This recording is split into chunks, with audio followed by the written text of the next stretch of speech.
My talk will be about this paradigm shift from security to resilience, and especially also the ways, the steps, the obstacles, chances and risks, what to do to get a cyber resilient system.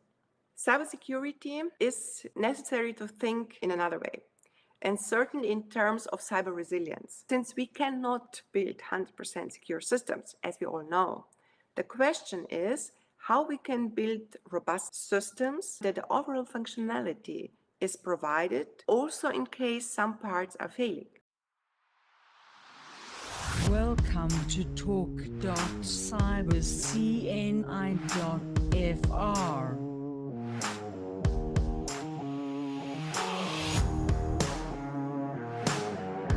Bienvenue. Welcome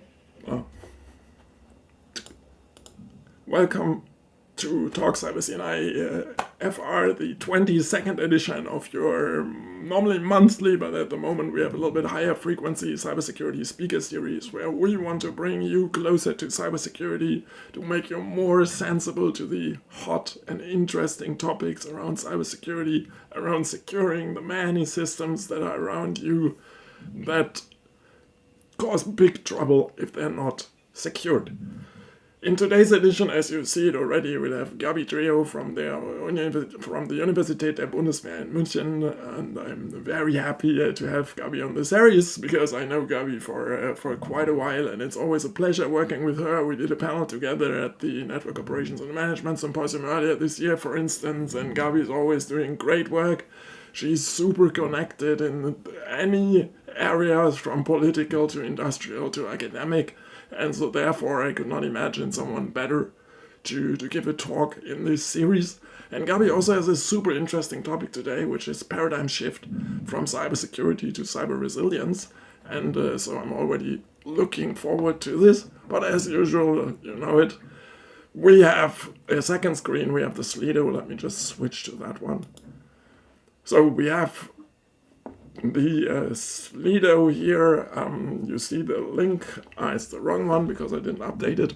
So the link is, as usual, it's the 22 on the left side. I'll update it in the screens, and I will show it to you during the emission. And there you can ask your questions. As usual, we'll have about 45 minutes of presentation, then we'll have 45 minutes of questions and answers for the discussion. And open the second screen. Even if you don't have immediate questions, you can follow what other questions are there. You can upload them, you can download them. So it's always a good idea to have it open. Okay, and we always, as usual, we have Alex for moderating the questions. So also welcome to Alex. And yeah, now coming back to the title. So let me briefly introduce Gabi. So Professor Gabi Dreo studied computer science at the University of Maribor in Slovenia and received her doctorate in habilitation at the Ludwig-Maximilians-University of Munich, the LMU, with summa cum laude. In 1997 she received the LMU's Doctoral Sponsorship Award. In 2016 she was awarded with the Europe Medal by the Minister of State, Dr. Merk. In 2019, she was selected as one of the 50 most influential women in Europe in the field of cybersecurity, and in 2020 she was awarded the Silver Medal of the City of Neubiberg in Germany.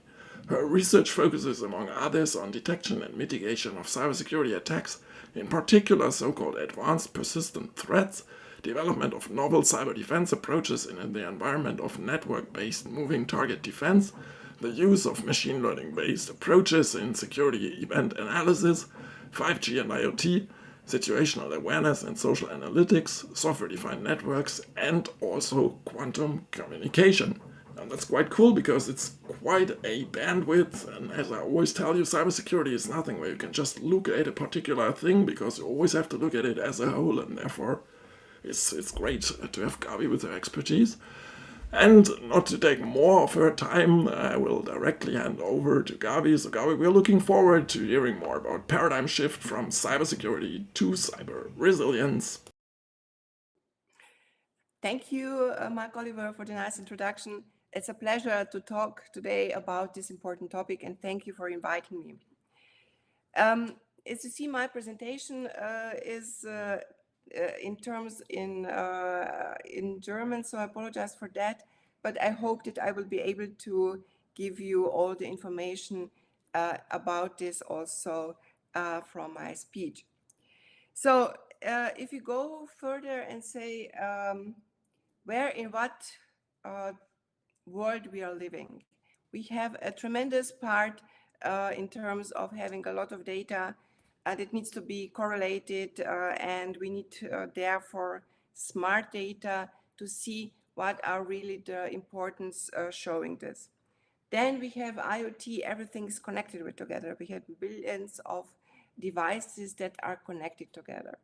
And then we have something like distributed ledger technology that gives us completely different approach how to deal with from the centralized more to the decentralized approach.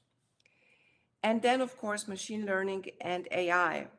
Today, actually, we cannot do anything without it.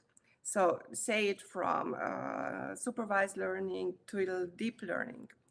And so it's much important to have here the points to go beyond. Last but not least, we have quantum computing. Quantum computing giving us the possibilities to do something we cannot resolve today, problems that we cannot resolve today or solve today. But the point is, quantum computing gives us also the point that new challenges in terms of crypto. So we need also new approaches like post-quantum crypto. And we see also that tech is actually ruling the world. If you see how the market cap we see from Tesla and from the all other parts, then compared to the manufacturer of cars in the other competitors, then we see actually that the IT, the development, is actually the driver also for other approaches. And yes, also the crisis that we have today, say it from energy to pandemic to disturbed supply chains, the research and and development are giving solutions for the crisis also we have today. Imagine, for example, pandemic and vaccination. So in terms, we are much more challenged today as we have been previously. Talking about cybersecurity, we are even more challenged if we see the part with the part of the war in the Ukraine and the hybrid threats that we are experiencing now. And this is also what the threat landscape is giving from also from the German BSI, Information Office of Information Security, and saying that actually the threat level was never so high as we experience today. And this is something which was set now this year, and it goes from the stolen identities to ransomware, or also to APTs, ransomware APTs, where, for example, organizations and the country itself is attacked. So, and similar, if you see the ENISA threat landscape, European Network Information Security Agency, that we see also that from malware, disinformation, threat against availability and integrity are really, or availability, denial of service attacks are really on the top score of today's threat landscape. And if you go also in terms of industry, we have here statistics from the Bitkom, which is the Association of Industry Companies. And they say also that 9 of 10 companies have been targeted for, as being attacked. And in terms, it's also the point that we have more than 86% of companies have been targeted, and the cyber problem, or especially also the level of cyber damage, is there in billions if we compare it, if we see it from the statistics. And as you see, critical infrastructures are actually something we need to take care of it. And if you see that, for example, we have here the smart grid, but the smart grid is actually managed by the data communication, so by the network management. We see that we have a lot of possibilities and a lot of profiles, threats that we need to encounter there. And it's a little bit ironic, but on 2016, especially Ukraine was attacked by a hacker attack against smart grid, critical infrastructure, and caused a blackout. So the point is certainly how to secure critical infrastructures. The second is e-health. If you see here for a part of the approach devices, medical devices that we need to secure, then we see also pacemaker that it was not only hacked by 2008 by Kevin Fu, but also in 2019, the Homeland Security said or warns against hacker attacks for these medical devices. And if we go to hospital, then we see, of course, everything is connected there as well. And this is certainly another threat area or threat landscape that needs to be precisely analyzed and countermeasures taken there. And of course, if we go about cyber attacks, we have from Stuxnet to SolarWinds, actually everything that show actually the broad palette or the diversity of attacks we are experiencing. And especially the SolarWinds, we all know here are of certain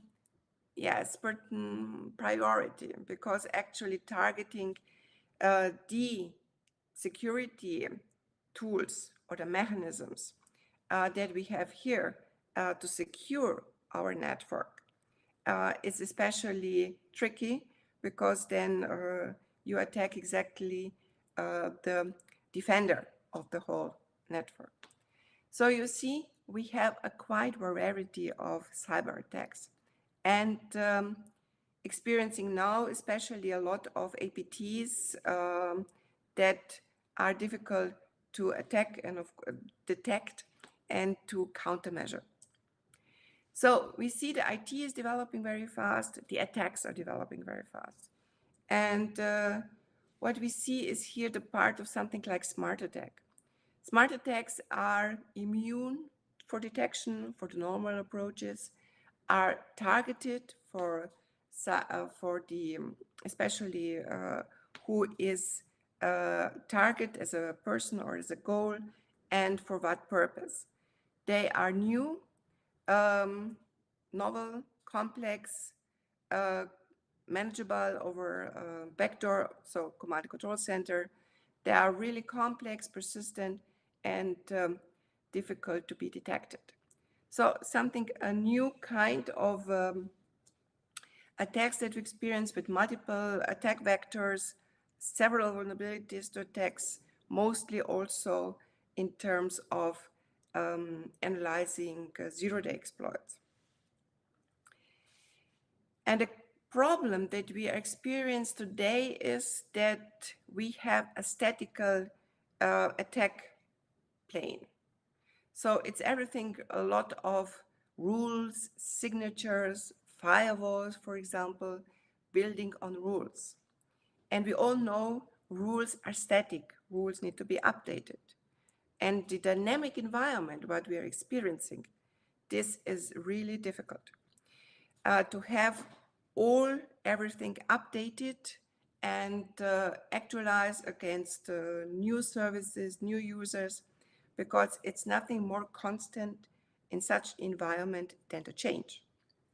And also, if you saw about intrusion detection systems, signature-based, something that already happened. And nowadays in security, we know this is never the problem. Therefore, what we know that there is an attack, then okay, that's okay. But the problem is especially that thing what we don't know. And if you say, well, we have anomaly-based systems, yes, This is something, the first step we are going during more comprehensive depends. But also here, it's difficult to identify the ground truth. What is normal? What is not normal behavior? And this is especially difficult because mostly it's several in the heads of IT specialists. And here we need new approaches really to identify it. And if you're running big systems, if you manage big systems, then something never changing. Running systems is always still the rule, not the exception.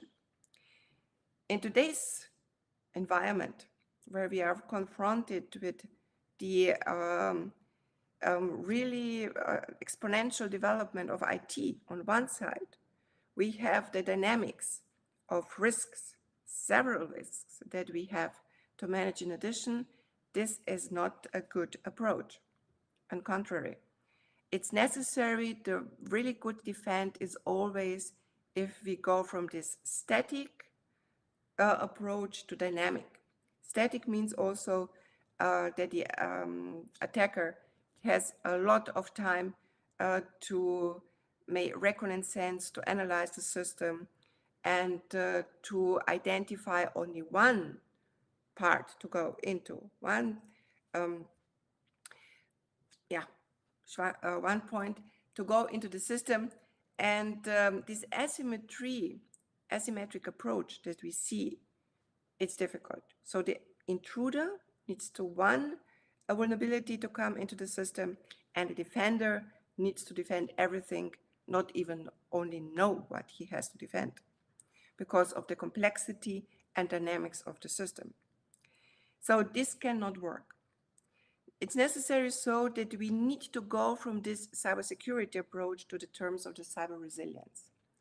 Why cyber resilience? We cannot build 100% security. We know that. We have three big principles: security by design, privacy by design, security by default. Right. And from these three principles, we need to develop systems that are cyber resilient. So what we can do? The first is, it's actually to adapt AI methods. So we need dynamics. We need to build the attack surface, or to show it to the attack surface, to the attacker, as something completely new, changing over time. So irritating the attacker, be a smart defender. But never change running system means the idea to say, okay, we cannot do it. This dynamic is so complex. If we change here a rule and there a rule, all the functionality of the system, which is the basic, would not work and would not run. So the point is how we can do this. The idea is really to use AI, different methods, to help us to go to the dynamics, because only with IT personnel this is not possible, and to use this AI machine learning approach to build a really security ecosystem. So you have different tools that you build an integrated network management, systems management, but using a lot of AI approaches to support this. Of course, you need top qualified personnel. That's true, but this is not enough. You need more. And this more means really in terms using AI and better integrate systems and have redundancy. A lot of redundancy in terms of building also robustness. And what you need is zero-touch management. There have been several parts in the years ago talking about self-management, self-configurating, self-management, self-operating, self-optimizing, and self-protecting. So Mark Oliver said it was so nice we are both in this TPC of the Network Operation Management Symposium. And we experienced there also that we are giving from the central part of management more to this self-management, zero-touch management. The complexity is so big, so we need to develop systems that are self-protecting, self-configurating, and in terms going to zero-touch management, and only the IT experts come in terms if there are some really unexpected events that they have to figure and work out. So zero-touch management is something important also if you in network, 5G networks, something for management of 5G networks, something essential, or software-defined networking and so on. Awareness is certainly a big issue. So how to skill not only the IT top personnel, but also to have awareness or the users. So to have campaigns, regular campaigns really to avoid phishing attacks to be successful. And if we are using AI, an important issue is also how to secure the AI itself or the machine learning, algorithms and the data, not to be poisoned. So explainable AI, trustworthy AI are keywords in this area. And you can use AI for both sides, for two sides of a medal. You can use AI for detecting a very specific scalpel targeted attacks. And on the other side, you need to use AI then also for the defense. So prioritizing what are events that are important, not make from 100,000 events you get over log files or your network management systems, just 10 that are really important and prior to work further on. So there is a lot needed in these parts, a lot needed of different areas. And we need something more, new approaches. So I mentioned already two, using AI, ML as a part of a security ecosystem, of course, top skilled personnel, zero-touch management, so how the components can protect themselves, can configure themselves to build the whole system as a robust, resilient one. And you need also new approaches like moving target defense. And I would like to explain what this moving target defense mean. If you see here, we have an attack surface that an attacker goes to the cyber kill chain, reconnaissance the attack surface, see what's in front, and then attack and see what he can, where are the vulnerabilities, how to come into the system. So what we are currently doing is hardening system. If you see here from my mouse, then this is the exploration surface, and the dark circle is the attack surface. In the current systems, this is the attack surface is quite big and quite known, stable. If you harden the system, you do just attack surface smaller, but it's still there, and it's still a nice circle. This does not help a lot. The other approach is you can adaptive hardening system. So you can change through time. It's not the circle anymore, but in a different sizes and different forms. If you're using a moving target defense, then you change the attack surface through time and velocity. So sometimes it's like seeing like this, sometimes it's like this. So you're always changing the attack surface, which makes it really, really difficult for attacker to see what are the vulnerabilities, where to come, to how to explore reconnaissance and go into the system. This moving target defense can be done on the network side, can be done on the system side. network size, you change IP addresses, you shuffle ports in TCP connections and something like this. This means, of course, a lot of dynamics, changing of configuration and so on. And this can be only done really at the support of AI. Otherwise, this is hardly doable.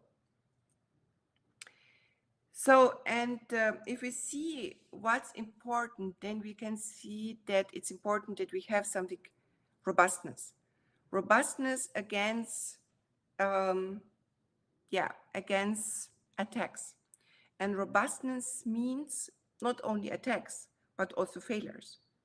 There are also terms that you make a misconfiguration, something broke a line or a device. So all the so-called fault configuration, accounting, performance, and security, the FCAPS areas that we are knowing from the IT management needs to be addressed. And building systems, a resilient system where you can, and robust system, means that if some parts of the system fail or are failing, the whole functionality of the system is still there. And this is certainly hard because today we are not have such system which are redundant, not in that fact which are so far resilient in this form as expected. Of course, we have redundancy, but the point is, do we have it in terms critical systems fail or are attacked if the whole function system is still functioning? In the EU, we have seen or has recognized, the Commission has released, or the EU released, the Cyber Resilience Act. The Cyber Resilience Act is a first step towards a resilient Europe, which means a hard part about updates, security vulnerabilities, and responsibility also of the vendors to keep track of their hardware and software and to provide updates for vulnerabilities and update the software. This is one part. The other part, which is really important if you talk about cyber resilience, is risk management. And we need a really complex risk management. Risk management that always monitors different risks, have a weighted risk management with risk is more important or more dangerous for providing or needs to be approached. What are dependencies between risks? How is, if there is a risk dependency, let's say graph, what are the input data that goes to measure the risk, to manage the risk? How the mitigation actions you're taking influencing the whole risk management system with the goal and the objectives to minimize risk, the whole risks. And this is something also new that needs to be going along if you build robustness system. Because building robustness system means, or building resilience, means that you know the attack vectors, that you know the impact, and that you also know the risks, what happened if this can come to order or can experience, and what happens then. So these are quite a lot of points that needs to be discussed and needs to be developed. And coming from IT management, integrated IT management, it's an interesting part to see that actually what we have developed there in terms fault configuration, accounting, performance, security can be applied in terms of building resilient systems. So the approaches that we have for building, for managing IT systems, network systems, applications, we can use to build resilient systems. Of course, there need to be adaptation, and of course, it needs to be also new approaches. But the basic, what we learned, how to build effective, efficient, integrated network management and system management can be used to build a resilient system. And it's necessary to have, of course, always a holistic approach. So talking about device-centric security, network-centric security, system, application, and user-centric security, as you see it here on the picture. Because everything is interconnected and everything is dependent on each other. And the point is really building a resilient system does not mean to build just the resilience on one level. It means that if you do changes, if you do measures, approaches in one layer, that this has, of course, the effect down to the device level. And previously, we had actually only computer nodes, some routers and switches to deal with. Today, we have to deal with a plethora of different devices, from cars, smart cars, to IoT devices, and this increases the complexity, of course, and so it's also necessary to have approaches here, other in terms of building cyber resilience. And having it summarized, we have been faced so many different risks from one side, and on the other side opportunities, and on the different side also challenges in terms of assuring that our IT devices and our IT system, complex system, is really working. And so building resilience is certainly a must, what we need to do or to think of now. And this includes several approaches, new approaches like moving target defense, make the attack surface dynamic, to be more not asymmetric from the attack to the defense part, but to be more symmetric. So to make it harder for the attackers to come into the systems and to launch attacks. And this is actually the only part we can really, or we have to work, or so to be resilient system, moving target defense, dynamic attack surface, and to use what we know. For example, from approaches like integrated management to be applied now to building cyber resilient systems. And so we have a lot to do, several parts and challenges, but it is a must and also challenge for us as researchers to provide the right approaches to make our life secure and also our system secure. Because we all know that in a digital world, we are much more dependent on robustness, reliable IT systems than ever. Yes, and this would conclude my talk. Thank you for your attention and looking forward for questions if there are any. Thank you a lot.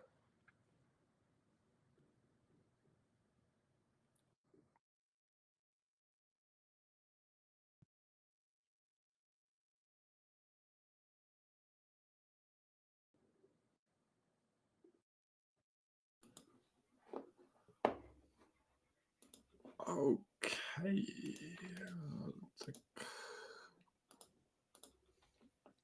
Okay, cool. Great talk. Thanks a lot, Gabi. It covered a lot of super interesting topics, and therefore it's also great that we have a little bit more time for the questions, because there are lots of questions, and there's also a lot to discuss.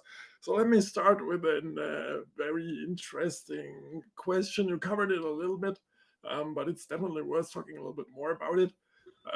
Responsibility.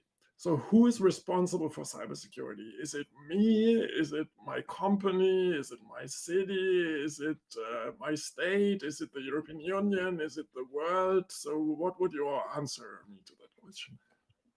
The answer is very quick, all. Because you as a customer or a user you have been or you are responsible not to be aware, not to click everything, not to go for phishing attacks. And of course, the state, the companies, they have their responsibilities for certain attacks. So if protecting the company's infrastructure, protecting critical infrastructure, manufacturers, and so on. So actually, several in their roles, in their responsibilities, but I think there is none who is not. And therefore, it's so important that we have a skilled person, but not only the IT experts, but also the general public, our society. We all need to be educated to not to go to phishing attacks, not to click something. It's in for our home environment, but also not, of course, in other areas. And so education is a must. I have not touched is so much, but to education is something or learning all over time. We all are learning every minute. It's so important that, of course, at university level we have this, but important also in the school level. So it's necessary to start to teach computer science also at the grammar school. From my perspective.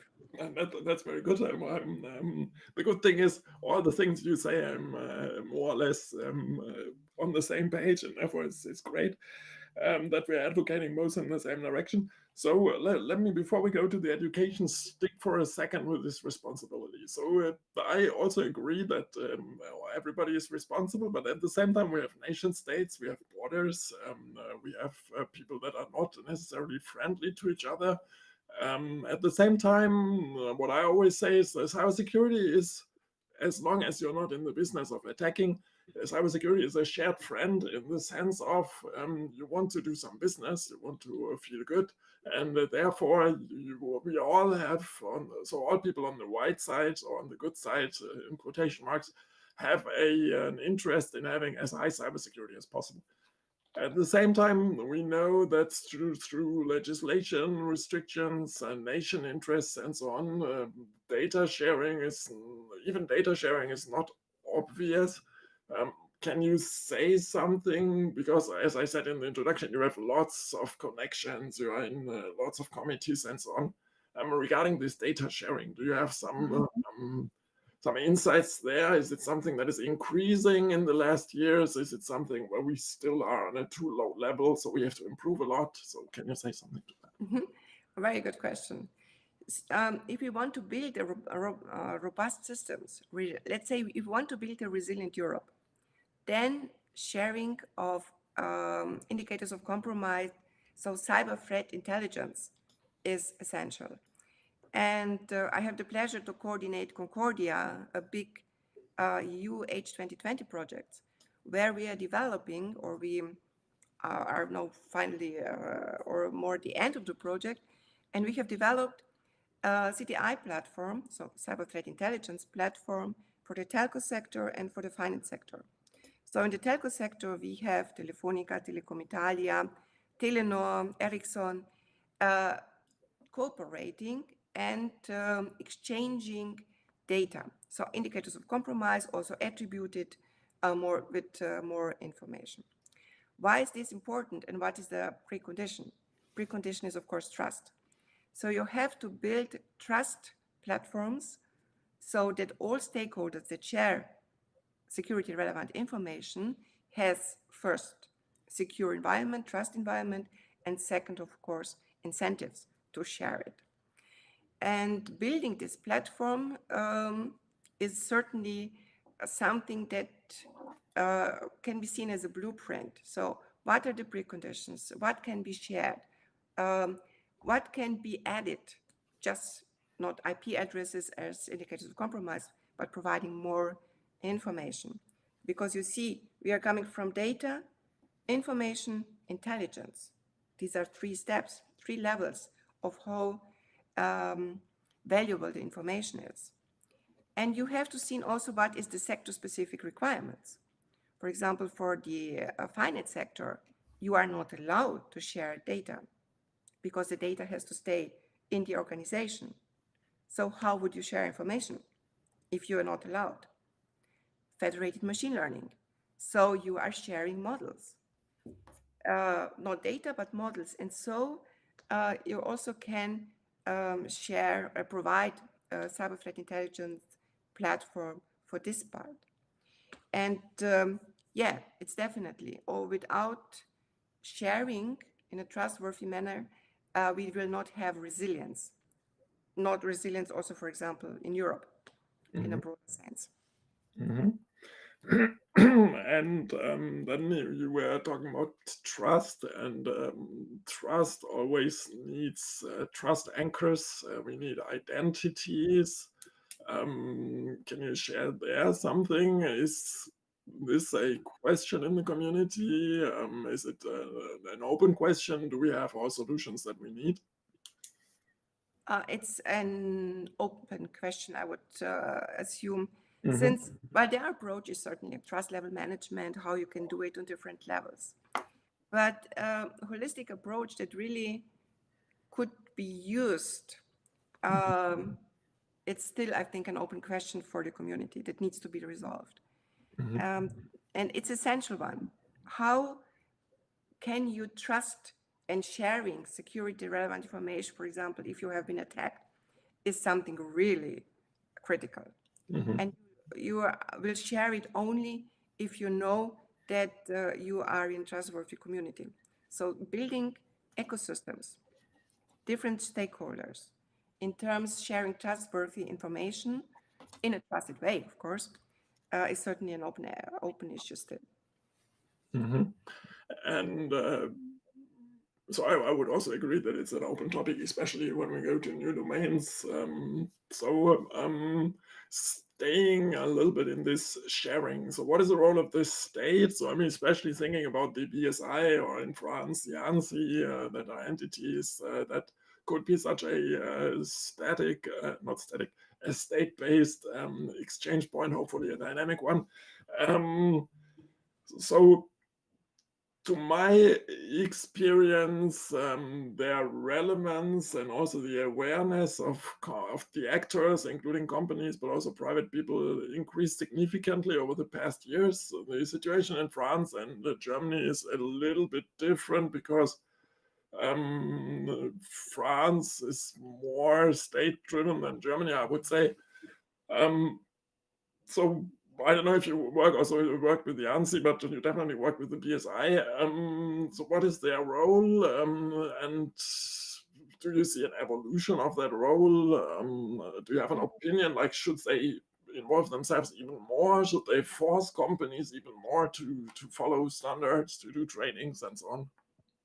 Yeah, it's interesting. I can answer this also on the European level, not just Germany and France. On European level, there we have the establishment of the European Cybersecurity Center in Bucharest as a central part and the network of national cybersecurity centers. So ANSI is, for example, in France, the NCC point, the network cybersecurity center, and for example, in Germany, there are 4 ministries.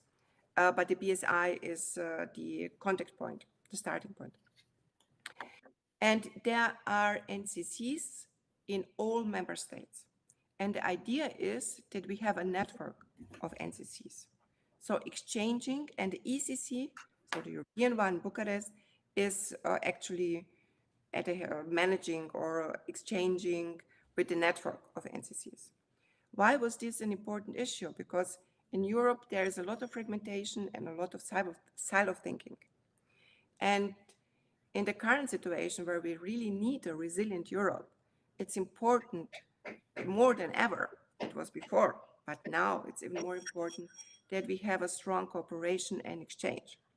And so this network of NCCs By the way, they are also part, or some of them are also in the stakeholder group of Concordia.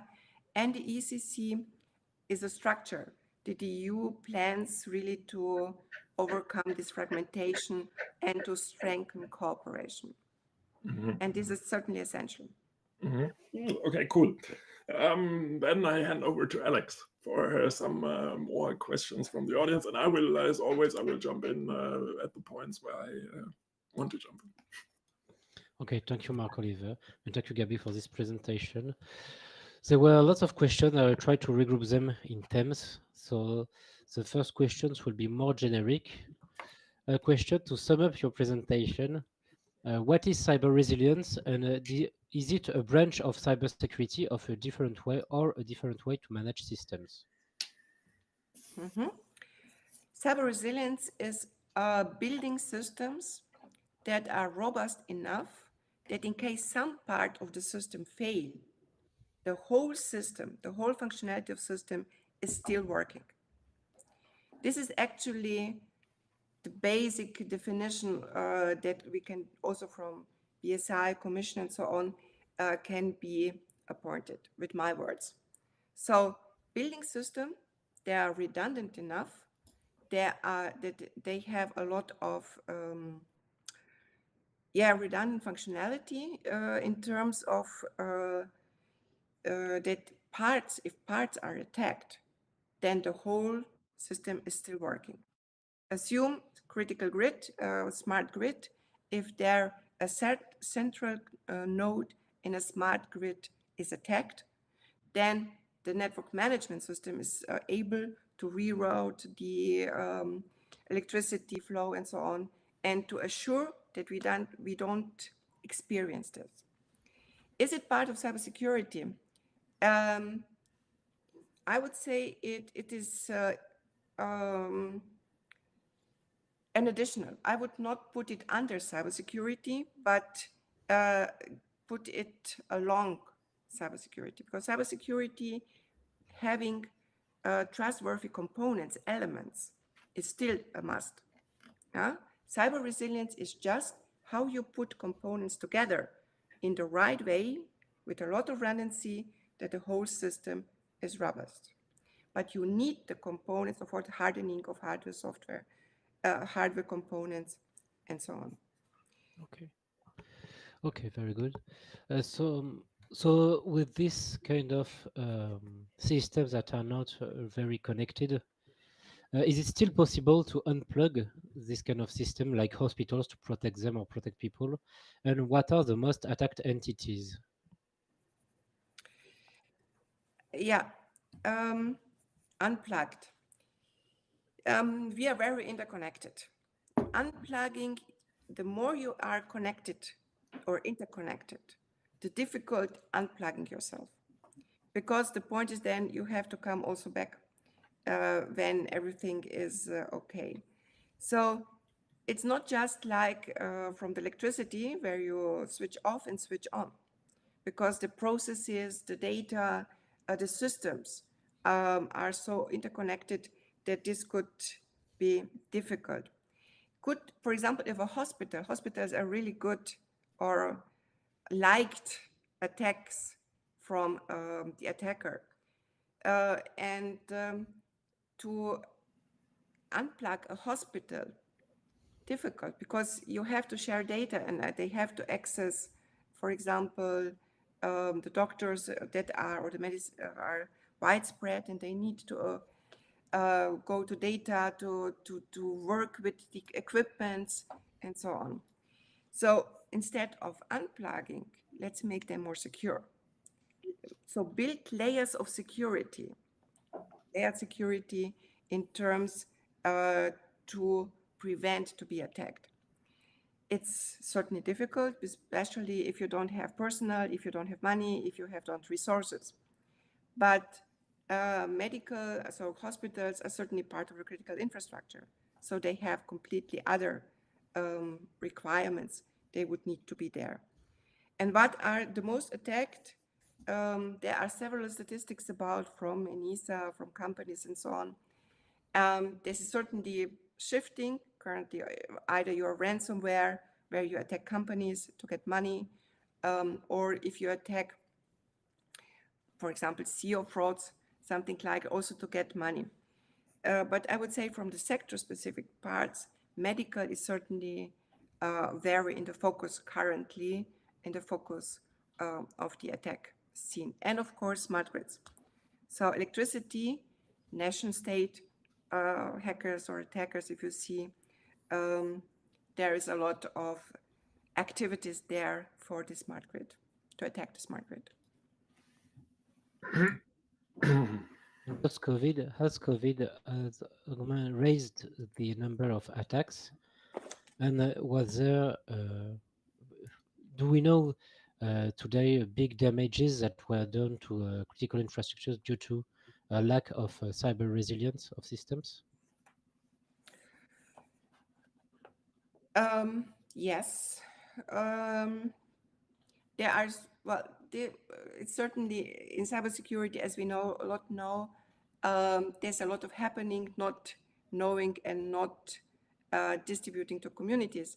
But certainly, if you see that talking about resilience, talking about investing in building a more robust system, go from this, 100, let's say more or less 100% security tower, the part to say, it's so complex, we cannot assure that something is not working. So let's go robust, let's go in term reducing also dependencies, but include redundancy. And if you see big damage, well, it's not necessary to be a big damage. For example, you've seen Germany, there were just 2 cables cut in a train system. And the whole train stopped in the northern Germany for, I think, several hours. So, but it was exactly the right one. It's not a cyber attack, but maybe it was a proof of concept for something where a hybrid approach is cutting just the cable, but the right one, on the right position, knowing what's happening, and then, yes, making such a damage. And are we here when we stick with this attack? So I just tell you a thought that I have. So when moving over to France, I had the impression that on the French side, they are much more planning top-down their cybersecurity strategy. They are like pushing it much stronger into the companies. The military is involved in a positive sense also in that process. And when I read and hear about Germany and then this Deutsche Bahn incident, where apparently the documents that were documenting that this is our resilience strategy and these are the cables were at least semi-public, is it the case, I mean, independent of these 2 states, that some states are much more advanced in their cybersecurity strategy? The US might be also a good example in that, or Russia, for instance, and other states are still on a too naive level in the sense, oh yeah, everybody will take care a little bit, and we have to, yeah. And related to that, how can we change it if it's the case? Okay, I could not confirm this, naive, because there is a cybersecurity strategy, and now the Foreign Office is in charge of being the national security strategy, and there are a lot of actors in the whole cybersecurity architecture of Germany who are responsible of dealing with certain aspects. So definitely is the strategy there, and also being now also used for this new national strategy, including cyber. It's not only cyber, but including cyber. And the whole cybersecurity architecture with all the parts and organizations, I think this is quite sophisticated and a lot put there in the actors, in money, and so on. Mm-hmm. And I mean, of course, I asked the question provocative for certain reasons. So, and also to add to your answer, the big challenge is always that these when we have a system, it's seldom, it's rare that we just have one company that is involved. So often we have lots of companies. There are also small companies with only a few employees and so on that are involved in the process. And the cybersecurity is always the weakest part of the system, is defining the cybersecurity of the overall system. And therefore, initiatives like educating people, as you said it, like from the start to, okay, cybersecurity ultra important and so on, is something that is definitely also helping to rise the level of cybersecurity. And to me, it's always a two-sided activity. It's like you have to force people to do something, like you have to say, okay, you have to follow certain norms, you have to implement certain things, and at the same time you have to educate them so that in the end, from both sides, you're somehow rising the cybersecurity level. And Absolutely. but I want to persist on the other issue that I mentioned, where you didn't go into too much yet. Are we too open in our information dissemination? So like when we put our strategy of cyber resilience online, it is, and it's a two-sided sword, obviously. So it's like, it could be good because then other people can look at it, and if I'm really convinced that it's good, then it's also good to have it. Or do we have to say like, okay, even though on the one hand we want to share more information between cybersecurity actors, we also have to raise awareness in, okay, this is an asset that should be protected, and maybe we should be very sensible in if we distribute it or not. Do you have some comments in that? Is that a discussion that is ongoing? Well, this is certainly always the part, what you share, what you don't share.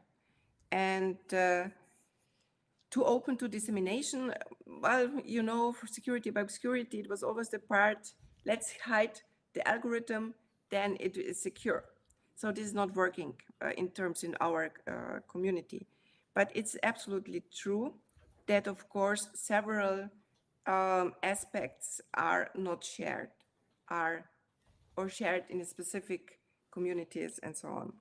And I would say from my perspective that there are a lot of information that is not open, and it is good so that is not open and shared only between authorities as needed. Mm-hmm. And okay, very, very good.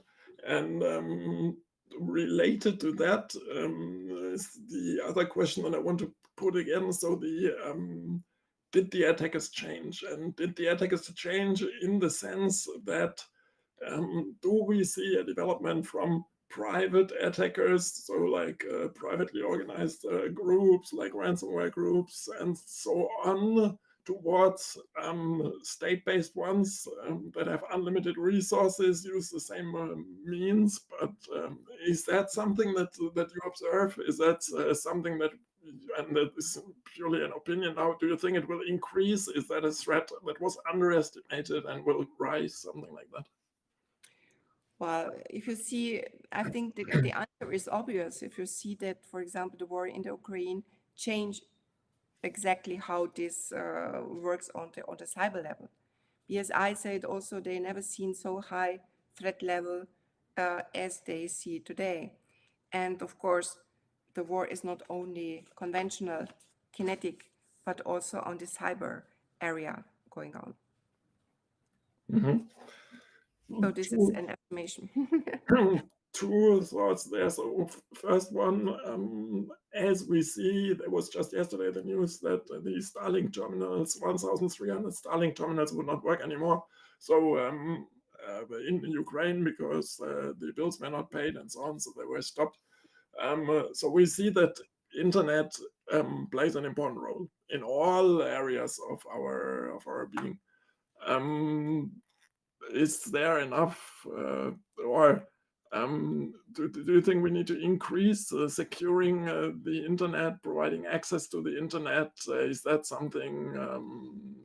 What is the relation between having good and fast and resilient internet and cybersecurity? Yeah, there are different aspects that you approached or in your question. Having well, internet is our nerve center of a digital nerve system of a digital society. Without the internet, without communication, we can forget cybersecurity and we forget resilience because then we go to the analog state back. So this is, of course, yes. But you make Starlink, and Starlink is something, another dimension, where you see that companies, a tech giant, can intervene in state conflicts and provides, for example, communication in this part. I think this is also a new dimension that mostly today we only talked about states dealing with conflicts and so on, but now we see the power of tech giants to intervene in something like this.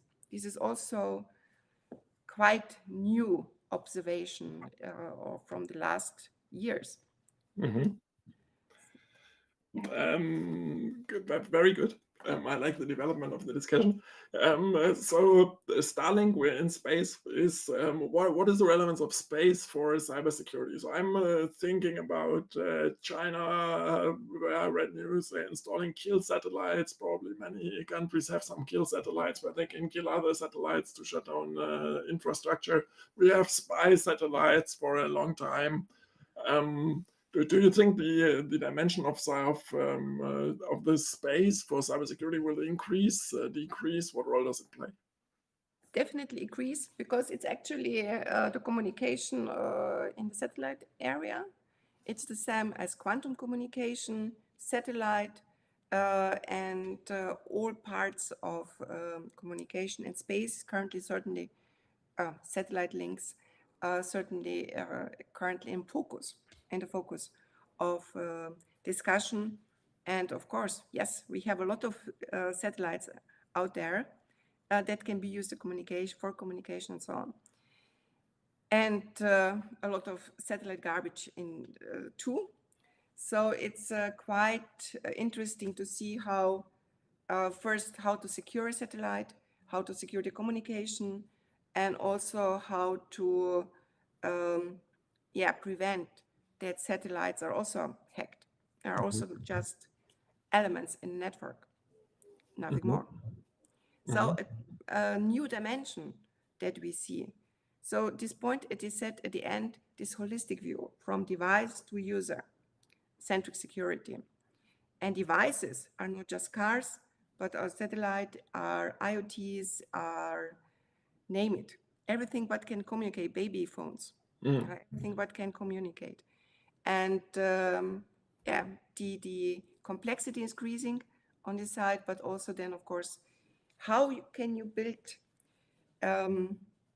robust system, resilient system in this complex, diverse infrastructure from network to applications and so on, and that is constantly changing. So a really new demand for network management. So we have a lot to do research in this area. Some years ago, there was discussion about using Huawei products, using Cisco products, and so on. And the base of the discussion was these products are placed in critical parts of our communication infrastructure, and at the same time, the state, together with these private vendors, put in some backdoors, and therefore they can manipulate the systems. As everything is driven by, or almost everything is driven by software today, via an update you can introduce lots of functionality, and therefore it's in big interest of states having industry providing such infrastructure.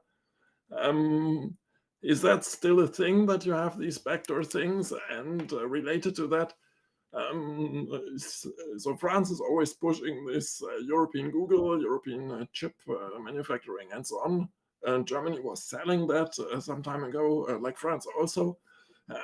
Is it a problem that in Europe we don't have such big telco equipment providers anymore, for instance, like Nokia, where we had it? Yeah, absolutely right. I think, in France it's the strategic autonomy. In Germany it's called European digital sovereignty, but it means the same. It means less dependence, more, and we know what dependence mean now from oil and gas. And it's necessary really to think about more in the European strategic way. Build resilient Europe And this means, of course, reducing dependencies. And reducing dependencies means to bring up also own possibilities, respectively, also own capabilities. EU Chip Act as an example. EU Resilience Act to overcome these backdoors industry. And certainly, I always advocate and say Europe made Galileo, has Airbus to reduce dependencies, but we are lacking something on the IT side here. And Gaia X was a good idea, approach in this area to build also on the IT sector something like, sometimes they call it cyber Airbus, to say it the same idea, but on the IT level. And certainly it's necessary to build, to go either open source in terms you can not, well, so you could ask me what is the strategy. We have Huawei or whatever in the networks there. There are certainly what could be a strategy. Could be, for example, multi-cloud strategy if you go to the cloud environment. Then, of course, open source, build start. But having a strategy, you were talking about European strategy. We have talked before about these national cybersecurity strategies. I think it's necessary to think European level. Also, if France and Germany are big, but nothing is big enough. So we need to think European strategy, also about we are talking about China, we are talking about Russia, what is the politics there? What is the strategy really to build a strong Europe, digital Europe? I think this is, Thierry Breton said already some ideas and approaches and said in what terms, certainly more synergy from civil military space, because we cannot be, previously maybe we would have luxury to think, okay, very style of thinking. This is my part, this is your part, and we are not talking to each other. I think the times are over because we don't have so many funds if we want to go in terms of building a resilient Europe, digital sovereign, strategic autonomous Europe, that it's necessary to bundle, to work in ecosystems, to bring all stakeholders together, and to overcome maybe existing approaches that we have, to think something new, more cooperation. And do we have a common ground when we talk about Europe? Like in the common understanding of where cybersecurity could go, and if not, who should be the leading pushing ones, and how could be a strategy to successfully enroll it? Certainly, I think leading, first of all, we need to have a strategy. Where do we want to go? What are the steps? What are the obstacles? And then work cooperatively in the parts to come to these objectives. And of course, from the size of the countries, it's naturally that the bigger countries has more, maybe not more responsibilities, but more resources to support that the strategy is really achieved. So I think France and Germany has here really important roles. Also Italy, Spain there, and also small countries. I think Europe is one with a strategy where to come needs to go there. And it's a problem. We need to be fast, agile, pragmatic. Let's do it. And the point is sometimes we are discussing a lot first, but this doing is somehow missing. And a very, very good point, because that brings me back to something you said before, US and Elon Musk as a central figure in the innovation and strategies of the US with SpaceX especially, where the reason might have been or has been also to say like, okay, as a state-based institution, we are maybe not dynamic enough. So therefore, we give tons of money to some private actor in order to develop our space program. And yeah, maybe we would need something like that also for cybersecurity, that they would add such an entity.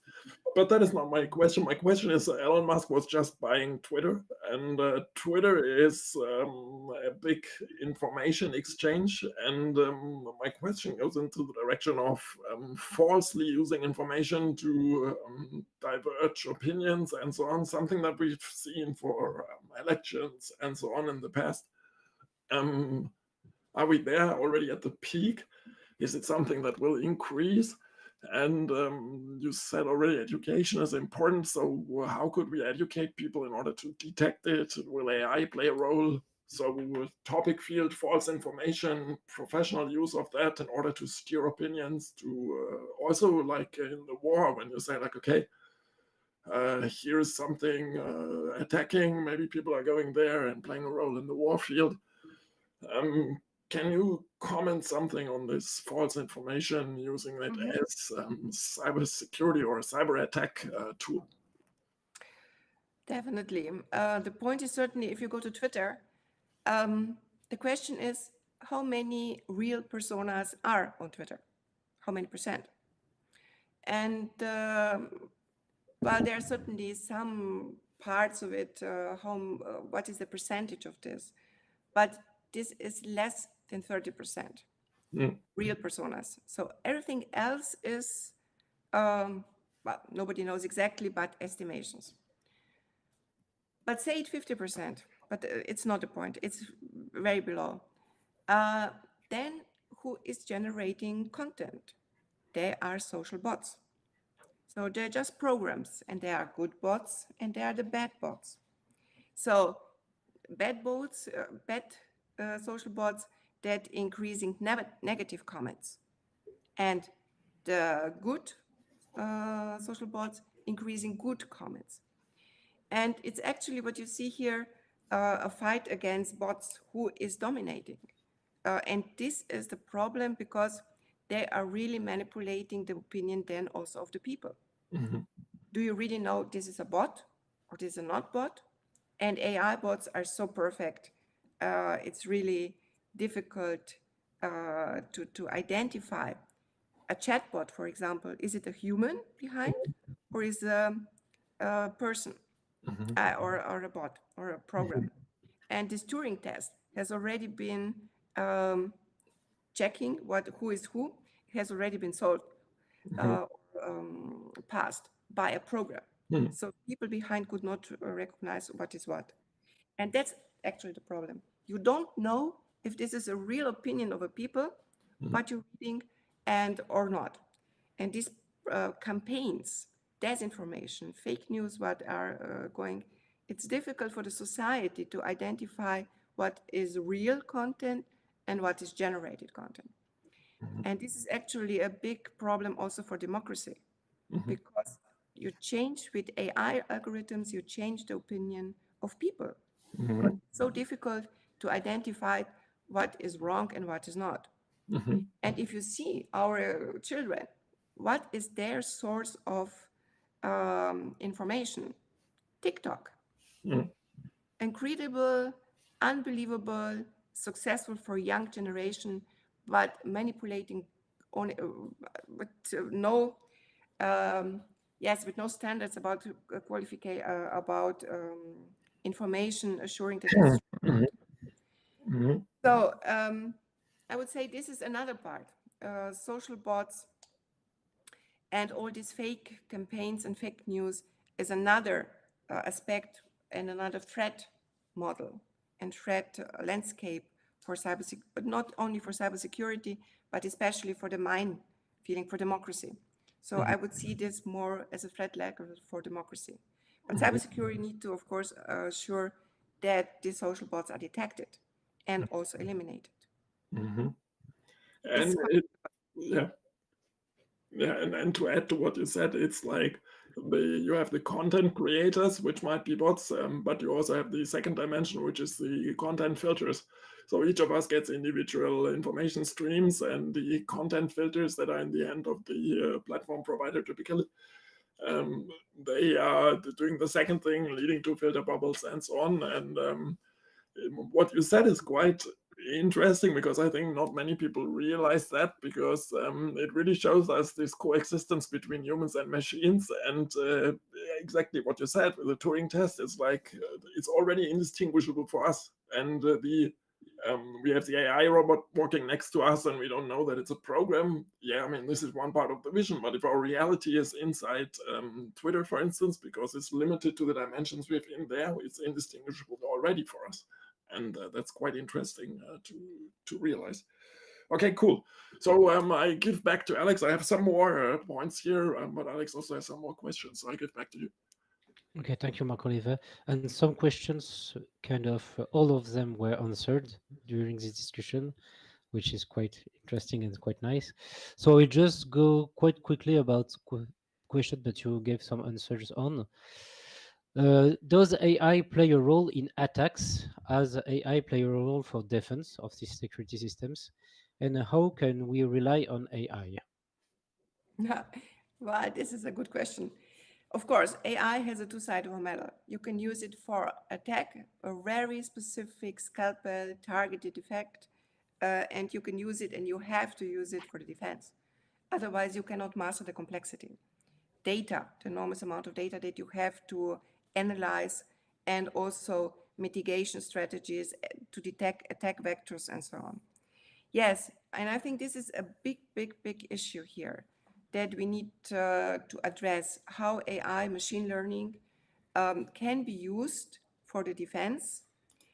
In the same time, you need to make sure that you not manipulate nor the data nor the algorithm, both sides.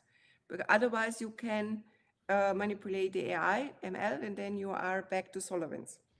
So the point is certainly how we can assure explainable, trustworthy AI.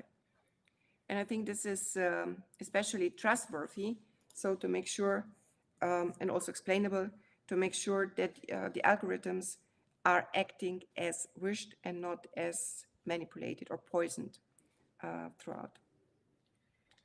Okay, thank you. So there were questions about is cybersecurity more about the user, so user security awareness, or the management, security by design? But I think you've you answered this question, but if you want to add something, it's okay too. So is user still the weakest link in cybersecurity, or is there any other flaws that we can curb easily? Yeah, well, the weakest line is certainly the user or a we, because we are clicking on something that we should not click, and then download then download malware. And the weakest link is certainly, yes, it's something that needs to be addressed, and awareness trainings are certainly here, campaigns, but not just with a piece of paper, but really making real phishing attacks on their own customers, not customers, own employees, to test and to verify if they are aware, how they are aware, and so on. And certainly cybersecurity has to be on the top of the management. The CISO, the Chief Security Officer, Chief Information Security Officer, it's something that's necessary to be. Security is something that needs to be on the top level management, assured and really considered. And also it's not for free. That's, I think, a very important part, security costs. But I think it's necessary to ask them what you what you want to give money for and what not. Okay, thank you. And to finish from my side of user questions, why is it a problem that complexity is rising all the time? I think about the complexity of cybersecurity systems, and I think it's a question which is linked. Those attackers came from more are alone attackers or no some government or some big groups attacks. So is the complexity of the systems goes along with the complexity of attacks and the complexity of defense, I think.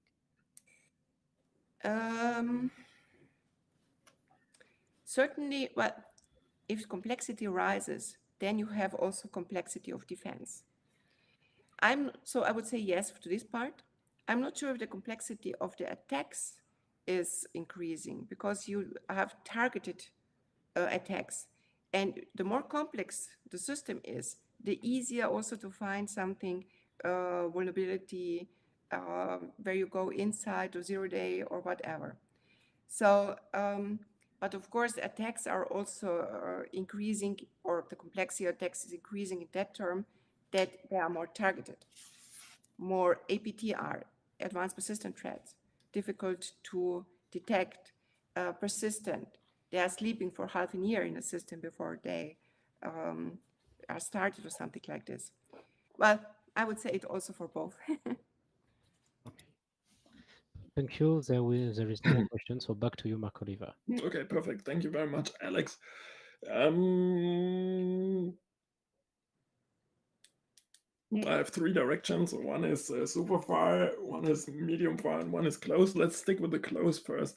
So you said, which I also fully agree, that automation and automated management are super important because the complexity of system rises, and therefore we need something to stay in charge, where we as humans can be piloting, saying, okay, this is what we need, and algorithms being machine learning based or simply heuristic based or procedural, executing it, monitoring, okay, the water level should be at 40, so I just take care that it's at 40, okay.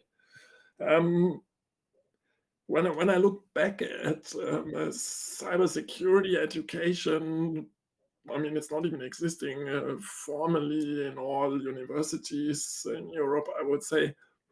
But do we need to change the education? Do we need a different skill set? Do we need a more holistic point of view? What would your perfect curriculum be, which is the one that you're teaching at the moment?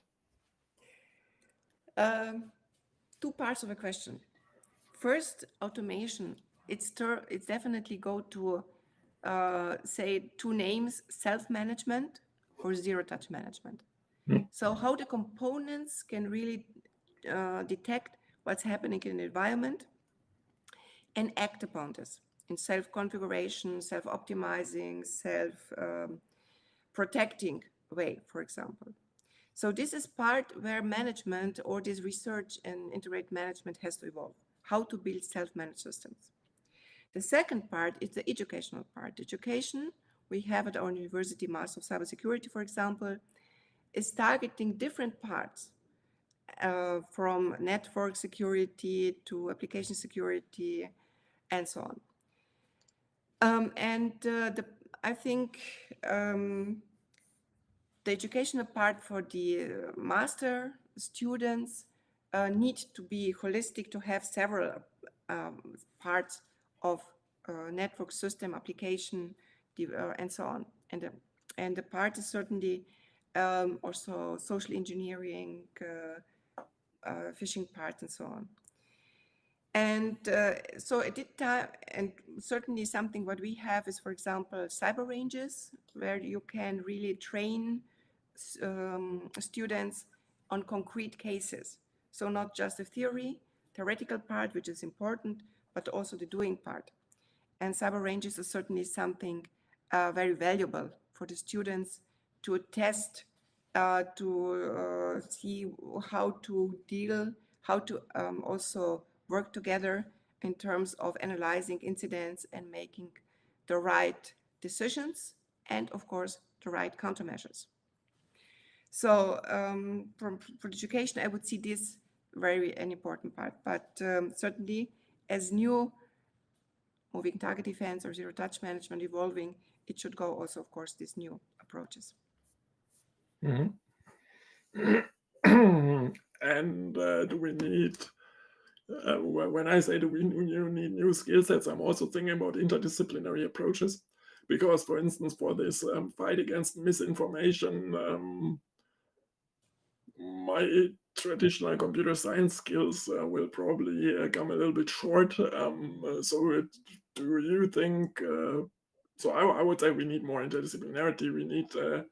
We we need to take cybersecurity out of this. Okay, it's a box for computer scientists towards it's a holistic approach where we have to include many sciences and humanities because algorithms are part of our everyday life, and therefore we cannot say it's everything that is happening in that box, and the people taking care of the box should take care of it.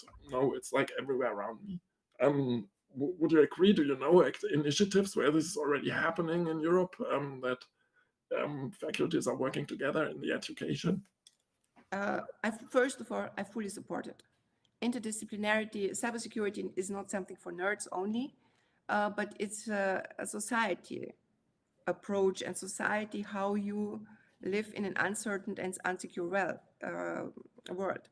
So, it's definitely important, and especially if you see ethics and AI.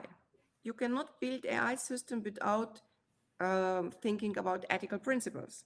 So how could you define this? Privacy, for example, or legal tech, where you go to terms of legal, how to use this, yes, the legal perspective of cybersecurity, or what you're allowed, what you're not allowed in terms also of law. And otherwise also to support, let's say, for example, from Rio, you have certain rights, but it's not possible to be realized in the IT. So certainly there are, and of course, if you say about sustainability, another issue, Green Deal and all these approaches that we have, I think this is a certain must, and it's a cultural thing to say you need to think interdisciplinary from straight. And cybersecurity, IT is just not just the main helper, but it's the point to go to this, yes, Green Deal, something like this, other perspective. Definitely. And this is, for me, this is really a key thing of the entire series here as well, to really tell people cybersecurity is something that concerns each one of you, and that you have to always think in the center of the problems you look at. Because in today's world, before it was interoperability, getting systems together, enabling functionality, and there we did big progress. But now it's, as everything is interconnected, if we don't secure it, even if it worked fine one day, it will break down, or it will even attack us, and therefore very, very good. Let's go to the medium far point, metaverse. So we are in something, we put a headset and so on. So how will the metaverse change our cybersecurity threat landscape, perspectives, defenses? Do you have some, I don't know if you looked at that, do you have some ideas, comments? Well, metaverse, and it's similar, like, for example, satellite networks, adding an additional dimension to the cybersecurity threat landscape. And certainly if we are using this in all this functionality, if there and VR part, it's an additional attack surface that we need to encounter, and to make frameworks to deal with it. I would just say it in this part as an additional one. And I would also see it when we come back to our discussion about Twitter. So Twitter is a word that consists of 240 characters that are sent between people that might have a blue check mark or not. When we're in the metaverse, the impact on myself, so the immersiveness of the action is even bigger, and therefore all the threats we see today in things like Twitter, we'll also see in like false information, we'll also see in the metaverse, but it will impact us even more direct. And if we are really in such a world as our reality, thinking of matrix and so on, where it goes a little bit. It's important to think about it. The technology itself can be threatened, of course, and also through the technology and through the mediated reality, we have a new threat potential. Okay, very good. The impact is greater. Yes. Yeah, bigger. And not just the tweets, but yeah. and if you see that how negative comments on Twitter can have an influence on personalities. Imagine you are in metaverse and you have negative parts of it. So the impact is much, much greater. That's true. Okay, then let's come to the last point, because it's a good bridge to the next edition of the talk series, quantum computing. So what role will quantum computing might quantum computing play in the near future, and what is its role for these threats and the defenses cybersecurity wise? Well, quantum computing is something considered also as AI as a game changer, because you will be able to solve problems that you're not able to solve today, and medical research, medicine research. So everything was with optimization problems, where supercomputers are calculating years and years. So quantum computing today is still in the kindergarten state, and also different approaches to architecture, then the noise problem and so on. But let's say 3-5 years, they will be, and if we continue with this development velocity that they have today, we can expect something like general purpose quantum computer. And but let's say 5 or 8, it's a crystal ball, a sightseeing, crystal ball seeing. But in few years, we will have something like this. And we will have not only opportunities, but it's always the way also that you have some obstacles and problems. And these are crypto. The point, if quantum computing is there, will come general purpose, then we will have all asymmetric crypto will have a problem.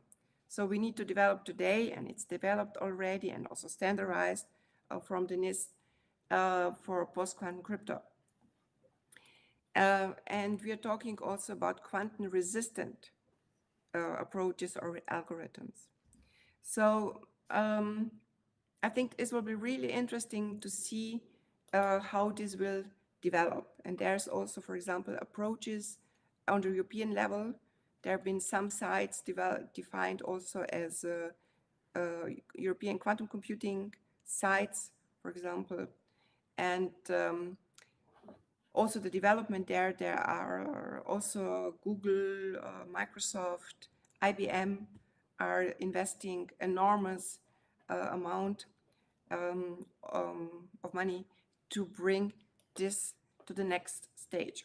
So I think quantum computing will be really the next game changer.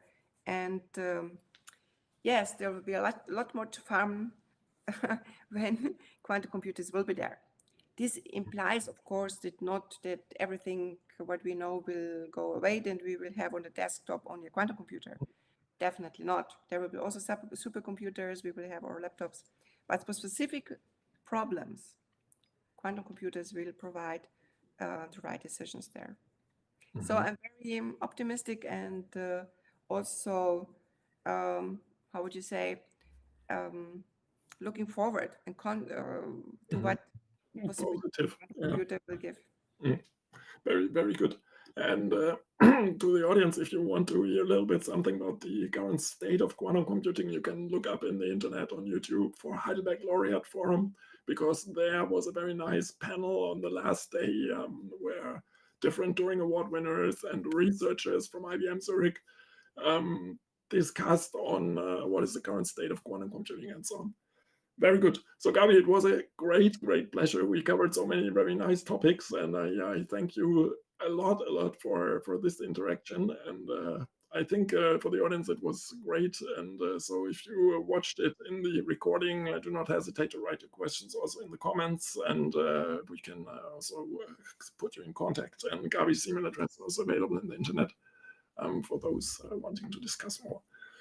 Okay, cool.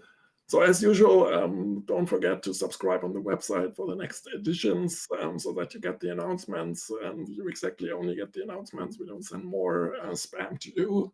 Subscribe to the YouTube channel or to the Facebook page or the LinkedIn page. And the next edition will be on the 23rd of November, and there we'll have Roland van Rijkswijk Day from the University of Twente and the NLNet labs, and he'll be talking about quantum-proofing the internet. So he'll be talking about how can we make the internet secure, also anticipating already that we'll have quantum computers and quantum computing in the near future. And what exactly he'll be talking about, you'll hear in this trailer that will come in a second. Thanks again, Gabi, and see you all in a few weeks for the next edition of the series. Take care. Bye-bye. It was a pleasure. Bye-bye. What does it mean for the whole internet to transition to post-quantum cryptography? Unless you've been hiding under a rock, you've heard all of these rumors about quantum computers. And maybe you have heard that quantum computers can trivially break public key cryptography and that is an issue. Fortunately, we have alternative algorithms called post-quantum cryptography, but these need to be deployed. And if you look at the state of research right now, we're looking at pieces of the puzzle, but nobody's looking at the bigger picture. What does this mean if we have to make this transition for the whole internet? And that is what my talk will be about. Asking the questions, what is it that we need to do in order to transition all of the internet? Do we need to redesign parts of it, or do we even need to throw stuff away?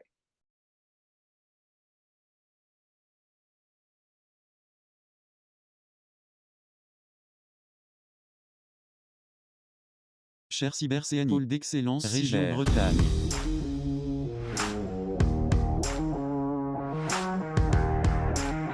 Au revoir et à la prochaine.